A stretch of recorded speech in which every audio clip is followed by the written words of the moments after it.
to be really successful with this strategy, you're going to need our portfolio tracker that is available on the Prime partnership. So it's not much more than the standard partnership right now at $124 a year.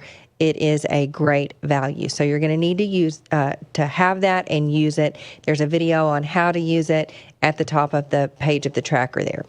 So does it depend on my age or life stage? Yes, it does.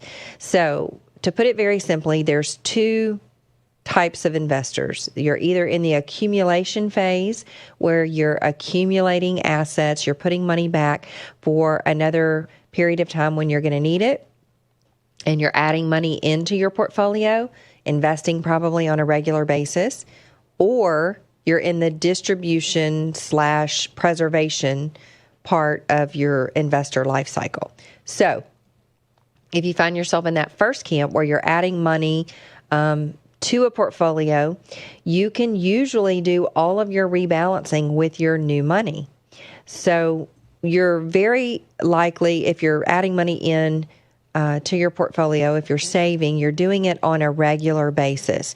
So that makes it very easy for you to do what we call dollar cost averaging, which is very simply putting regular amounts of money in on a regularly scheduled basis. So if you're doing your 401k, money comes out of your paycheck every week and it goes into your predetermined investments.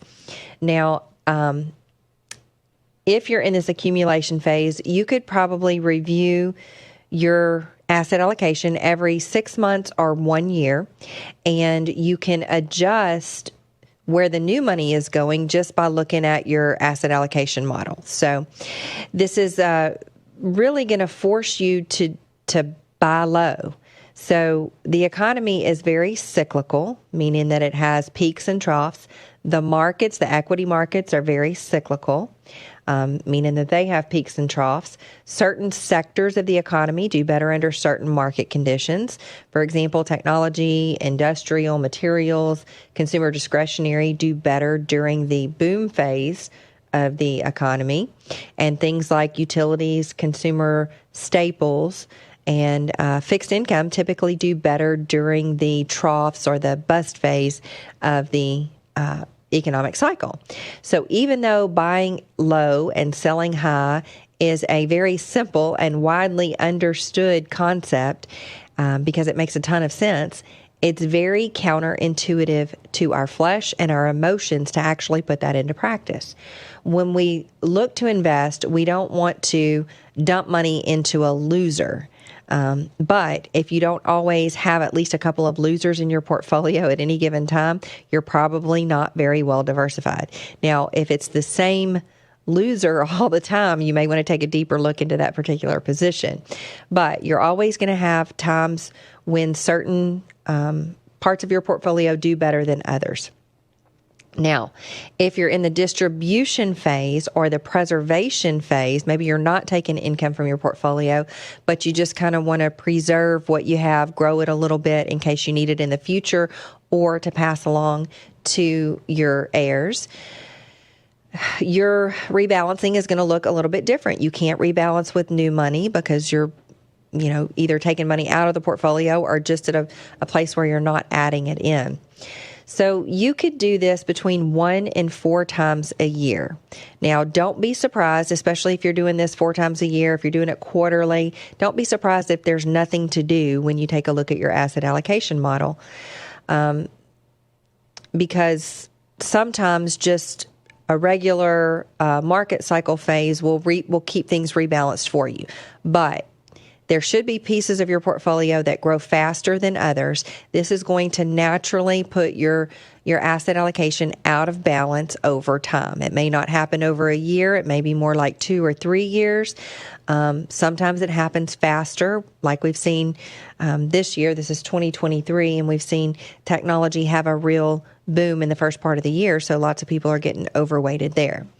So when you're going to do a rebalance, let's say that you're looking at your tracker, there's different allocations assigned for different things, different funds, ETFs, and the sectors. And those change from time to time. They don't change very drastically or very often unless there's a really unusual, there would have to be a really compelling reason for things to change a whole lot.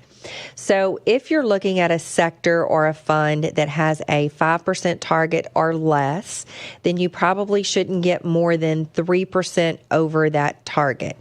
So for example, if healthcare sector, for example, has a 4% target, if you're over 7% in healthcare, you really need to make some adjustments there.